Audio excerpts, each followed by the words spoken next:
Konnichiwa, my sexy puberty smacking subscribers. What is up? It's your boy MonotoneMathis coming at you with another monotone commentary. And what I just said right there at the beginning, Konnichiwa, in case you guys didn't know, means Japanese.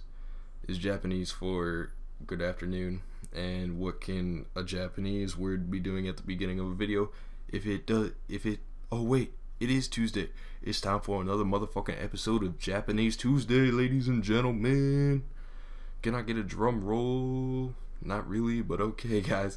It was Nihongo Kayobi desu. That's Japanese Tuesday, in Japanese, of course. Coming at you again with my second Japanese Tuesday episode. My last episode got, I don't know, semi-good reviews, I guess. I almost had 10 likes, and that's pretty good for my channel, I guess. And so I'm making this second episode for you guys, I guess. So this will probably be more on the edge of starting with the greetings now. We'll get into the greetings. And then eventually we'll work my way up to writing, but I gotta figure out how I want to show you guys the writing and everything. But anyways, let's do some greetings. Okay. So to say good morning to someone, if you gotta say it to a friend, you go Ohayo, and that means good morning. If you're gonna say it to someone older than you, you gotta do it more formal, or it's more respectful, or you'll be more respected in Japan if you're talking to someone older than you, and that way you'll go Ohayo gozaimasu. You just add the gozaimasu onto Ohayo, and so that's pretty easy for good morning, I guess you would say. And then you got good afternoon, of course, which would be konnichiwa. You wouldn't go konnichiwa gozaimasu for formal. I think konnichiwa is just formal all around. Then you have good evening, konbanwa, and just the same thing. You wouldn't add anything other for anything formalish. So that's good morning, good afternoon, and good evening. So we might have to do a little more than just the greetings, guys. The greetings. So basically, if you could, when you go up to your mom, like if you wake up in the morning, you could probably just go Ohayo, and she wouldn't like beat the shit out of you or anything, because you know she's your mom. And if she does, I'd call Child Protective Services, and I don't know what they call that in Japan. But anyways, let's move on to another, I don't know, language topic. Probably just personal information, I guess, you would give out to people who ask you, who wanted to get to know you a little more as a person. And I know I talked about this in the last episode of Japanese Tuesdays, but I'm gonna probably go a little more in depth right now, because I just skimmed over the top of it last episode. But anyways, watashi, that means yourself or me.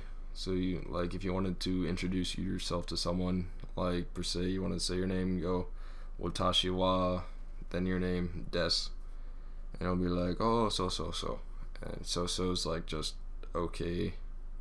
And then someone might come up to you in Japan and go nansai desu ka, and that means how old are you.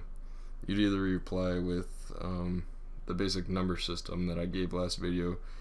I'll just do 1 through 10 real fast. 1, 2, 3, 4, 5, 6, 7, 8, 9, 10. It's 1 through 10. You'd like just reply with some age, like for my example, nansai desu ka, 15 sai desu. That would be my response, 15 sai desu, for I am 15 years old, or just I'm 15. And some people, if you're from America and you go to Japan, like I said, you'll be called a gaijin, which means foreigner. And some people, like Japanese, just classify us foreigners as well, for the white people, they'll just they think every white person's the same, so they don't care whether they're from England, Australia, or anywhere. But I'm not trying to be racist, but I don't know what they necessarily do with the black people. But sorry if you're black and watching my video, I'm not sure. But anyways, what they do would be like doko desu ka, and that means like where you're from. And you'd go America doko desu. Now I'm not too sure about that one. I learned this in Japanese first year, which was a whole year ago, so I gotta freshen up on all that stuff. And then we'll move on to, if someone wants to be a little pedophile and ask what grade you're in school, they'll be go nansei desu ka. That's like nansai desu ka, but notice they only said instead of sai, it's sei. And you go chugako 3年生 desu. And that'd be, I think that would be 9th grade. For 10th grade, you'd be like chugako 3nin desu. Like I said, guys, I'm just basically getting back into the Japanese mode. Like all summer, just fucked up my brain. Starting to get back into it. I'll look at my Japanese binder and everything for you guys right now. Well, next week, and I'll freshen up and actually get my facts set and straight and whatnot.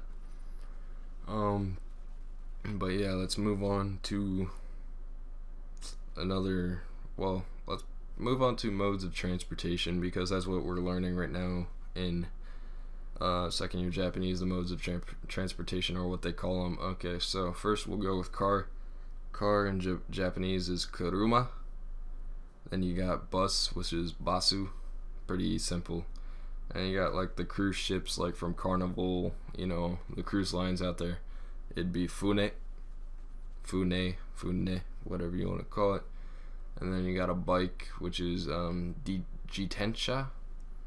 It sounds like detention if you want to remember it that way. If you guys are actually interested in learning more Japanese and you want to remember all this shit I'm teaching you, that'd be awesome. But anyways, and then the bullet trains in Japan are called Shinkansen, and then regular trains are Densha, and then subway trains are Shinkansen.